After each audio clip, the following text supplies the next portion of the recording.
Welcome to another episode of What If Civilization Started Over. Last time we saw a lot of things happening in the world. Africa is getting more discovered and claimed by the nations inside of it. We also saw this country formed, Royal Yellow. But let's see what further will wait for this world. After that dark yellow, dark orange and dark green expanded their borders a while ago, they have set it up pretty greatly with new cities. And they expand with a few more dotted around. Of course also in new areas. The same goes for dark orange, but also a few in older provinces started to grow even more. And at last for these three, we have dark yellow, who expands with a few cities as well, and one here, and even two here near red. And speaking of red, they have built a couple of major cities there in their new part, where things are thriving near dark yellow.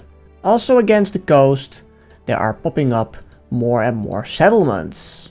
And one on this island is getting pretty big, and so red is expanding more and more every day. The country such as dark magenta and rosewood is sort of for the same. They expand more with new cities in newer areas right there as well, so that more people can live inside the country more and more. And even here one near peanut brown, there's one.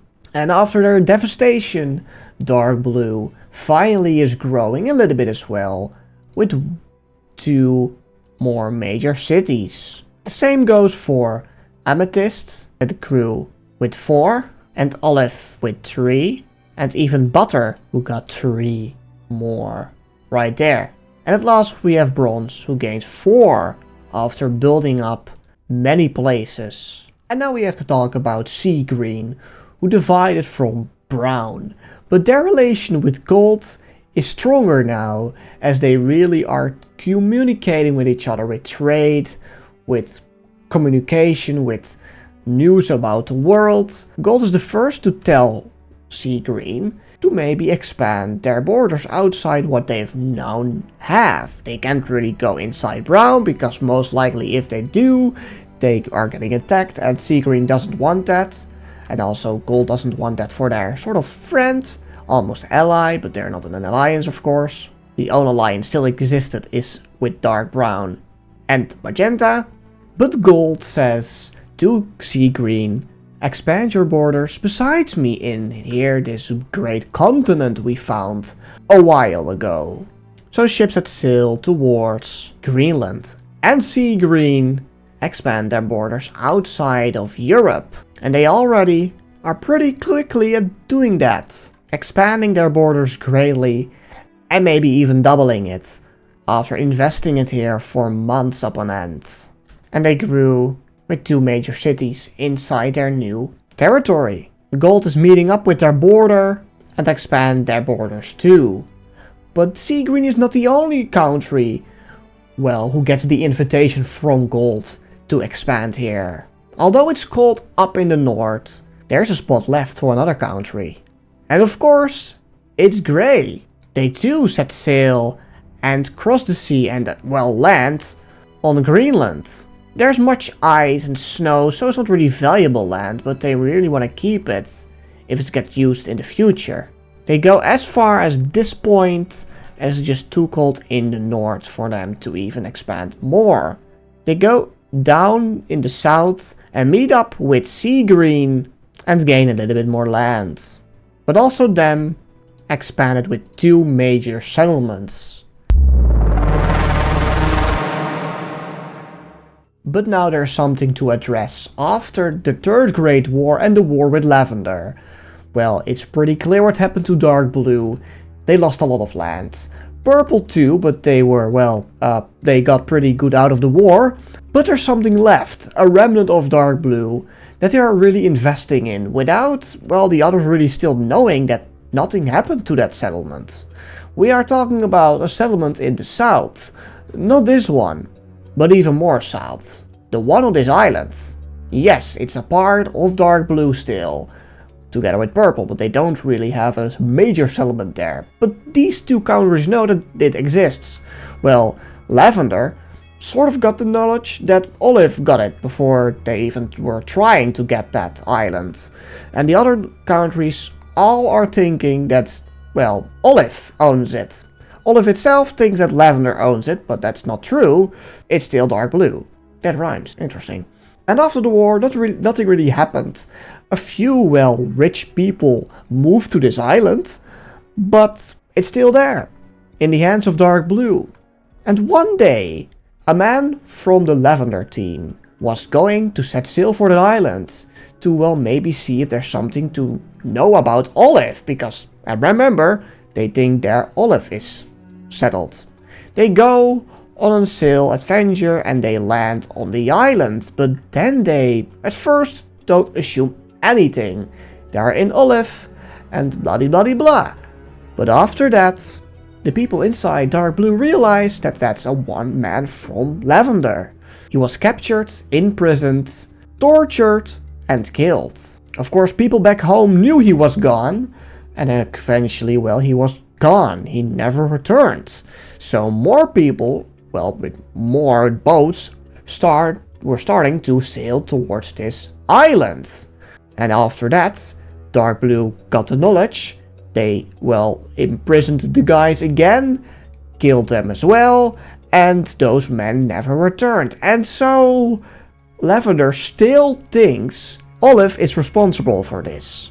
And remember that they really want to control this, well, part of Africa, the olive part, because there is still a trade route that they want to control. And this one is almost built, the one from dark blue to olive here in the south. But they wanted a trade route right here, so they could infiltrate and, well, use that trade so they could control olive. But that plan just, well, sunk. And now they feel like olive is working against them. So lavender is watching olive closer every day. And of course, time passed by and the trade route with orange was finished. From orange to magenta. Now that it happened, the pinks really knew and, well, noticed a decline in their economy. And especially pink, who, well, recently lost a part of their country. And these two parts are getting really unstable because that's hard to reach. Their original country right here, there was going much trade through it. But now, not in this part of pink. That's just a barren land now with two major cities far apart from each other. There's no trade inside of it because that trade route is going around it. This one is just, well, completely, well, nowhere to be found. So pink had a plan to save their two exclaves to build a new trade route. But they knew there's not going too much trade through their routes because, well, now orange has the trade and magenta has the trade it got from south to north. The way that gold will trade with the south is via magenta and orange, not really through green and pink or, well, the other dark pink and the other countries there. But dark pink and pink both agreed that they wanted the trade route running through their, well, their land. So they built one to this dark pink settlement. They avoided royal yellow and went to another settlement in dark pink. Then returned for another one in pink. And they went for another one in pink, another one in dark pink, and they went to the last one. It was a messy trade route, and many, well, from surrounding countries expected that to quickly just fade away. Another trade route that was finished in many years was one from dark yellow to the mainland red trade route. It was finished. So the south could easily trade with the north now. And after a couple of months, Peanut Brown finished the part of the trade route from olive to dark blue. Here on the border of purple and neon lime, nothing really happened after the quote-unquote problem they had with each other, with expanding and being in the way of one another. And now after the war with lavender, purple that did not really expand anymore. But people from the inside of both countries really wanted to expand their borders. Inside, well, the unknown. So people in secret, but also not really in secret, from both countries came together and they formed a new country. It was called Pastel Orange. It's a really small country for now, but they quickly had, well, opportunities and wishes to expand more. But of course, they at first wanted to establish with supplies, food, well, people and settlements, because for now there were just a few towns everywhere. But they have to have a capital, a place where they will rule this new country. And they decide to put it right there. Quickly, New Lime and Purple's king knew about this new country, and they started to see opportunities to trade with new formed countries, to build new trade routes to benefit from that trade. It was going to, well, from east to west or vice versa. So their plan was to build one right here. From New Lime, it was going to be heading towards this settlement in purple, and they quickly built that one, and then it would follow on the border with New Lime going towards this Pastel Orange country. They quickly got the knowledge as well and started to build their beginning of the trade route too, but it was far from finished yet. Of course, months went by and even a few years, and a few settlements were starting to pop up as well. And their border expanded not once, not twice, but 3 times. So they would border Lavender, and also with that they closed off Purple from further expanding. And well, Purple was not really, well, planning on doing that, because they were scared of, well, if they would do it, that the new unstable areas would get attacked by, well, none other than Lavender. So they were holding back and let, well, Pastel Orange do it for them, because maybe if, well, that part was going to be unstable, that Purple could, well, take it in their hands to, quote-unquote, rescue it. But Pastel Orange wasn't not done yet, and they claimed a little bit more besides New Lime, but they didn't really want to expand that much from south to north. They mostly wanted to go to the unknown east. So they did one more expedition, and for that, it was it. But a few new settlements popped up. One really pretty close to Lavender, who also built one in the recent years that grew and grew.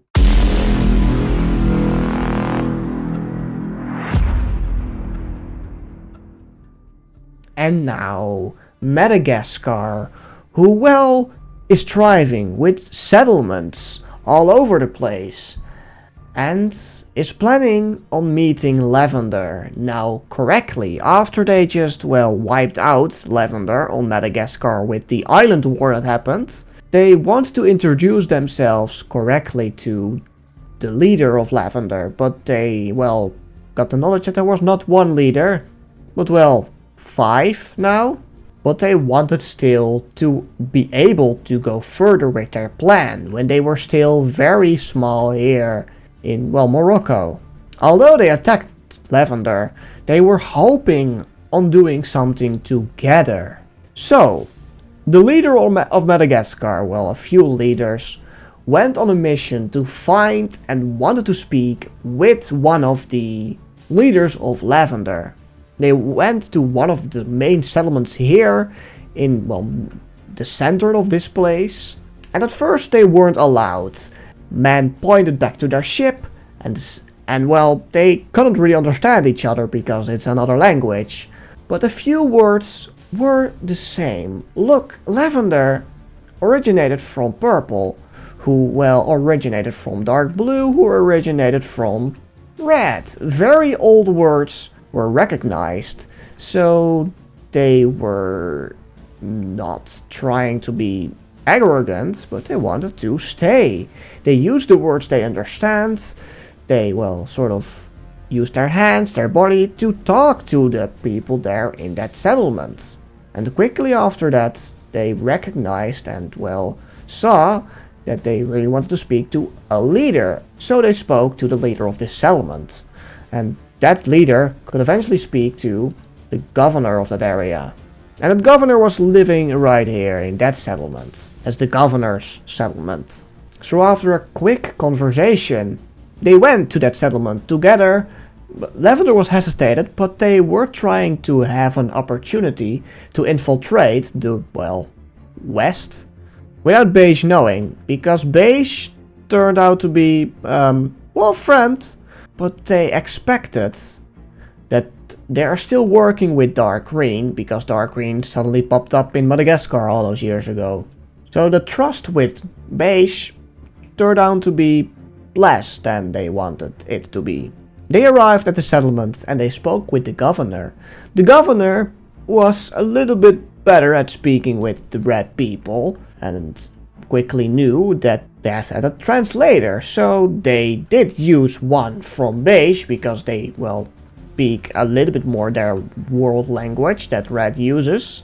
And now it's getting very interesting, because Red told the translator that Red wants to give a part of Madagascar to Lavender. And the Beige person that got to know that just said to himself, I did not hear this, but I will give that information elsewhere.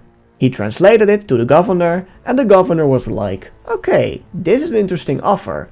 But he asked the question, why did you attack me first without, well, negotiating with each other? And Red was like, to fear the world, because they know they are very strong. Maybe the strongest, we don't know yet. We will do a power ranking in the future, in the near future. But they wanted to scare off the countries that wanted land here on Madagascar. If Red succeeded in, well, defeating Lavender of all countries, the surrounding countries knew that Red was strong again, that they rose to power that even Lavender didn't have. And so the governor saw what they were doing. They wanted an alliance to slowly peek in the world and infiltrate it with their ideas, with their ideology, their beliefs. That conversation, that day, was a very important one. And for now, the governor nodded yes. And the knowledge quickly came to the king, and he agreed, let's give them an area of Madagascar. They gave a province with no, well, major settlements.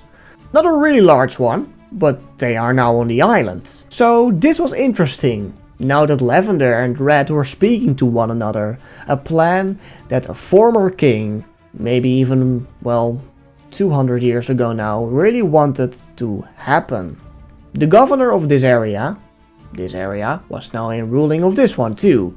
And then after that, the other governors got the knowledge of this plan, that a country Red spoke to the governor of Africa, well, one of the governors, and were working together.